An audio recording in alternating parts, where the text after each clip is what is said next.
This is an overhead view of the Tilmon Arsenault home. People around here would call it the Maison à Tilmon à Philemon. Last names are not that useful around here. It's easier to refer to people by their lineage. Tilmon à Philemon means Tilmon, son of Philemon.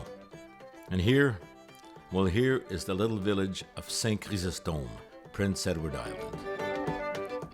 Through a stroke of luck, I had the chance to buy this place a little over a year ago. So when I was given a class assignment to submit a piece on something related to heritage that was of genuine interest to me, I immediately thought of this house. Through the semester, as I became more aware of the importance of digital preservation, I also thought that this would be a worthwhile endeavor, if only to preserve the story of this house and the people who lived here. It's not that the house has any intrinsic architectural or historical significance, but it does have social significance, in that it is an illustration, and in some ways, a record of a way of life of the people of these small Acadian communities dotted along the western shore of Northumberland Strait. As much as Andy Warhol's soup can is an allegory of post-industrial America, so is this 130-year-old house, girdled and wrapped up in vinyl siding and PVC double-paned windows, a picture of survival and adaptation of the people who settled here.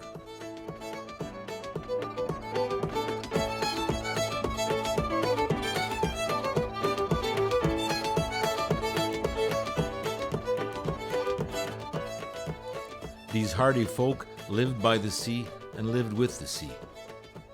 Their ancestors came here to Ile Saint-Jean by ship in the early 1700s, and they generally lived peacefully with the local indigenous Mi'kmaq. That is, until 1758. In 1758, 3 years after the first wave of expulsion in Grand Pré and Louisbourg, the Acadians in Prince Edward Island were also rounded up to be sent back to France. How ironic that these people were forced from their homes, sailing from a place called Port-la-Joie, the Port of Joy.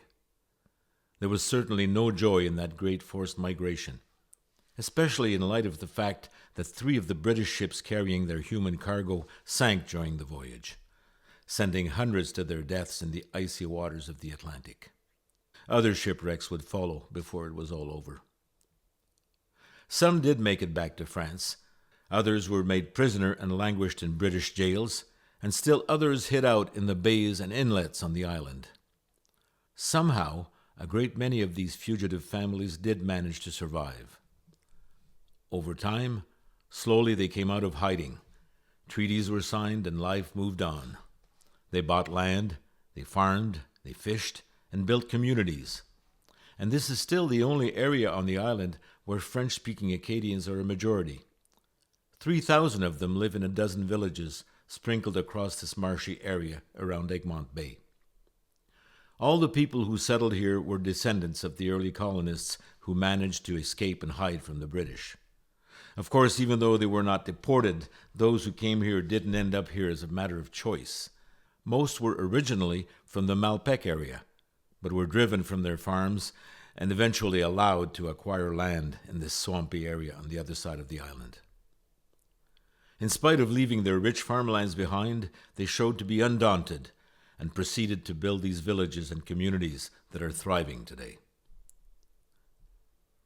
The Arsenault house was built in 1890.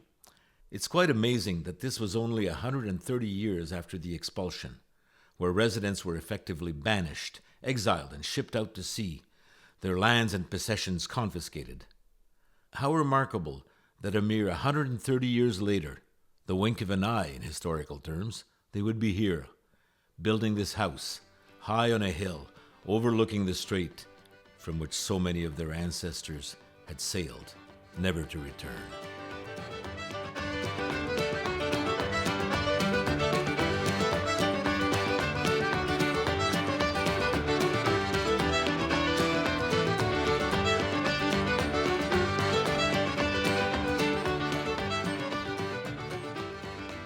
Since there always seems to be some synchronicity in things, it just so happens that I came upon this place exactly 130 years after it was built. I can't say it was love at first sight because what I was looking for and had in mind was a small cottage, but a friend suggested I have a look at this place. Thank you, Albert. And I do have to admit that the first time I walked in, I was a little disheartened. The place was in pretty rough shape, but there were obvious signs that much love and warm human interaction had gone on within these walls. So I got some help and started cleaning the place up and getting things organized. I figured I would soon find out more. And I got lucky. A few weeks after I moved in, the house started telling me its story. I got a call from a woman who had grown up in the house, and she asked if she could come over. When she did come over, she brought along two of her siblings, and it turns out her brother Urbain is a history and genealogy buff. He left me the pictures of the house that you see in this film, and he told me a little bit about their family's story. Simple homes like this one are the cornerstones of these communities and the traditions associated with them. Humble, multi-generational homes with large kitchens where most of the days are spent and the ties of life are forged. They are the building blocks of the community, but also a living record of the evolution of family and social ties, as well as a reflection of the economic and social standing of the people who lived in them.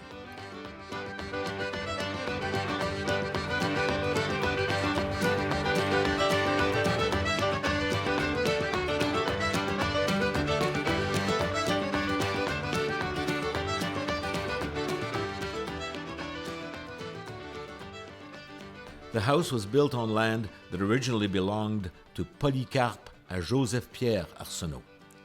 When Tilmon bought the farm from his father, he sold the back field to his brother, also named Polycarpe, and then divided the remaining plot in two, selling a small lot to another brother, Joseph, and keeping the parcel that the house is built on for his family. Nowhere are the humble origins of the house more reflected than in the choice of construction material and ingenuity exhibited by the builders. The wood was locally sourced from Arsenault's mill down the road. They also used other techniques to save money.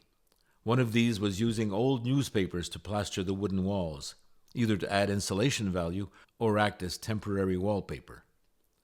This explains the fragments of Le Moniteur Acadien, a French-language newspaper from 1894 that I discovered inside the walls.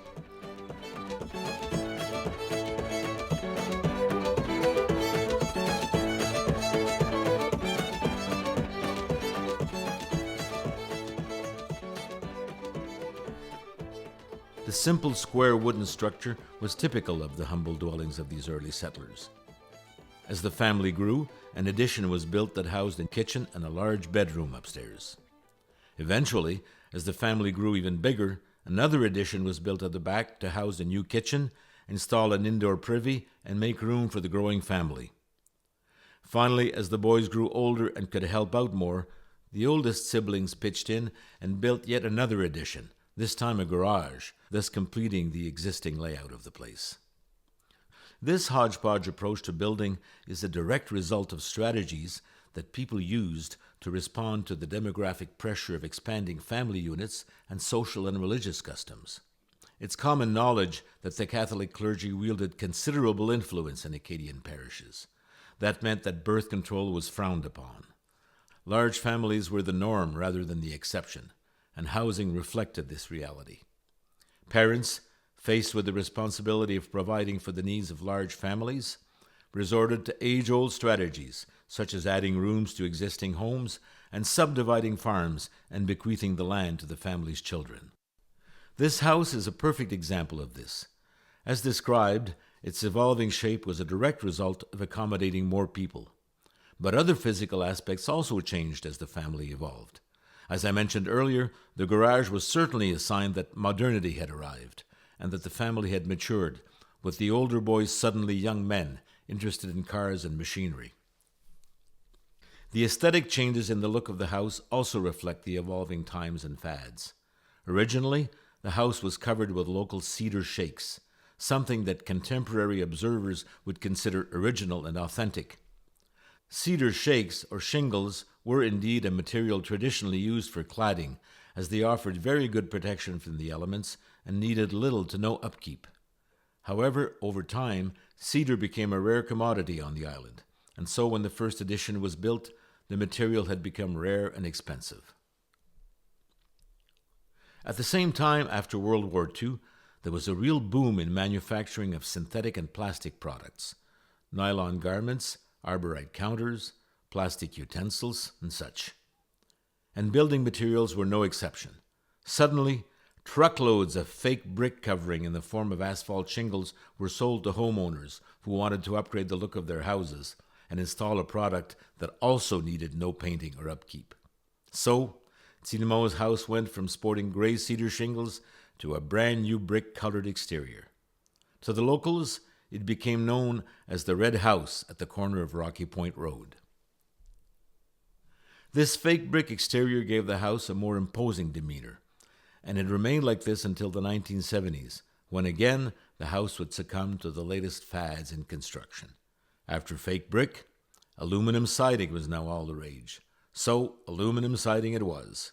With its large metal clapboards enclosing both the house and the garage, the aesthetics of the place were now far from the look of the original locally sourced lumber.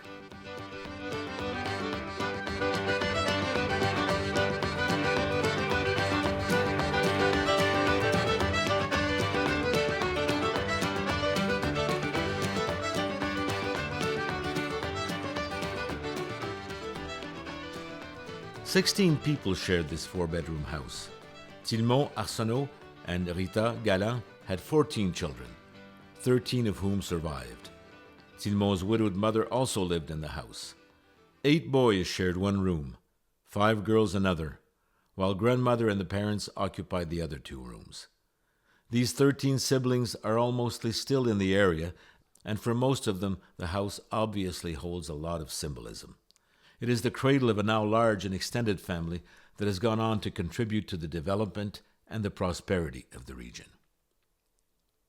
But no matter how much Acadians wanted to blend into island society, certain barriers remained.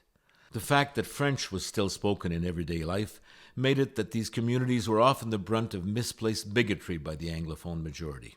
As a result, many Acadians simply decided to assimilate, keep it simple, speak English, make no waves. No doubt an ancestral reflex of years spent trying to live undetected. This even applied to the names they gave their children.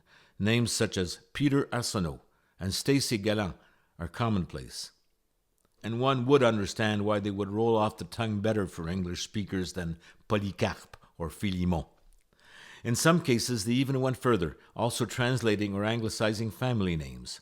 Poirier became Perry, which had a much more Anglo-friendly sound. Aucoin became Wedge, and so on. Such as it was with this house, in an ultimate desire to fit in, to be part of modern society, at every turn the inhabitants gave in to social pressure and adapted to current trends. In the late 20th century, this meant buying into the dream, and some would say illusion, of our modern consumer society.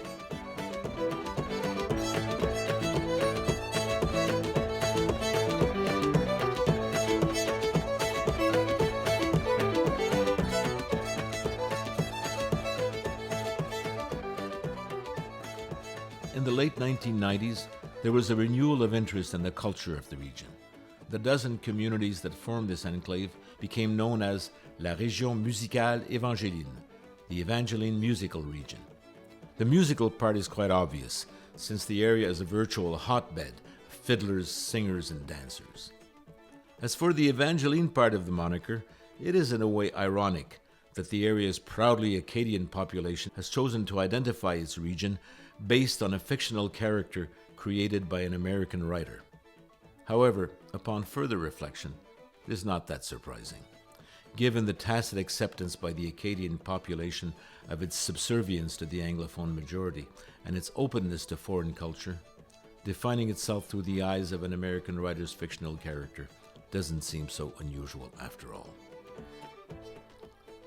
About this time, something else also started happening. Increasingly, small hamlets such as Saint Chrysostome became either tourist havens or places where retirees could live simply and quietly.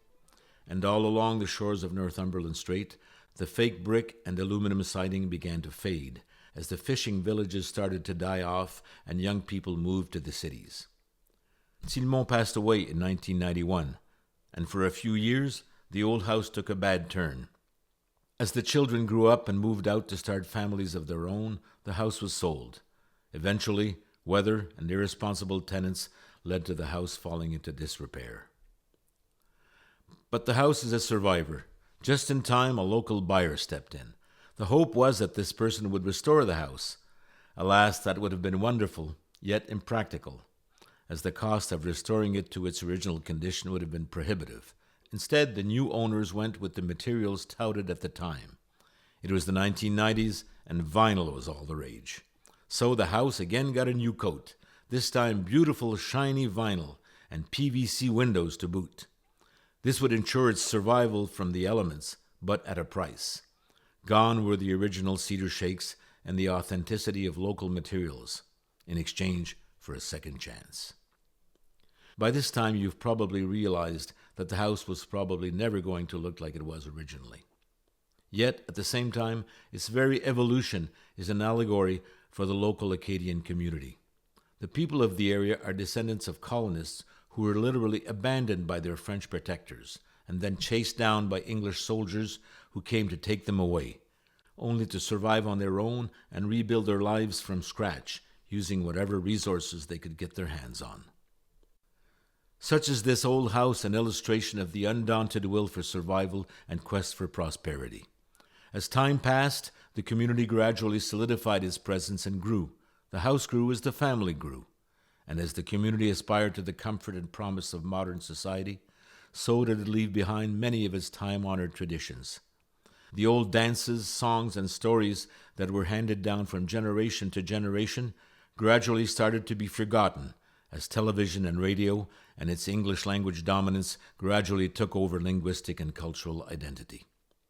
No longer did the house ring with songs and fiddle music, and hush to the sound of Tilmon telling one of his stories. Over time, the house struggled to maintain its connection to the past. Cedar gave way to asphalt, then aluminum, and finally vinyl plastic. In many ways, it is in the community's image, battered and bruised, but proud and alive. The place still sits on a hill like a sentinel, watching over the horizon for approaching ships.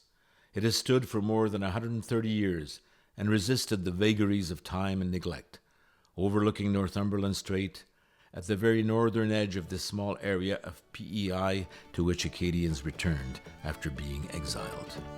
J'ai parti de chez nous à l'âge de 15 ans. J'ai jamais misère que du contentement.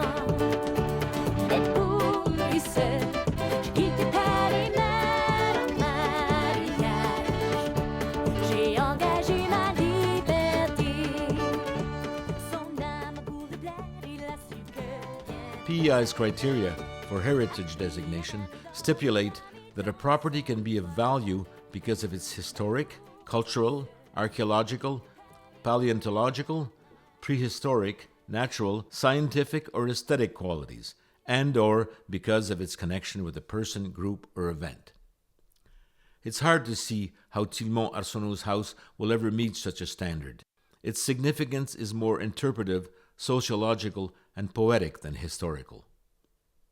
I suppose, in giving a wider interpretation to these criteria, there is a case to be made that La Maison à Tilmon et Philemon is deeply rooted in the unique cultural presence of the Evangeline area's people, who, as survivors of ethnic cleansing, managed to lift themselves into a place of safety, freedom, and relative prosperity through hard work, strong morals, and an entrenched sense of community, even if it meant taking on the customs of the oppressor, learning his language, and living like him. For the French-speaking Acadian people that called this hamlet home, assimilation into mainstream Anglophone culture was both pervasive and inevitable. The house is an illustration of this very fact. Along the way, the original cedar shakes morphed to vinyl cladding. Clearly, this removed the original authentic quaintness. But in a sense, there is a remarkable parallel between the house and the people of this community, both faced with the inevitable pressure to conform and integrate into modern consumer society or disappear. When the Arsenault siblings, Colette, Lucia, and Urbain, walked into the old house after more than 30 years, I immediately felt the energy in their eyes. As we walked around, they started telling me how things were back then and what they did when they were growing up here. At one point, looking at the scratched up walls, Lucia turned to me and asked me why I decided to buy this place. I really didn't have a good answer.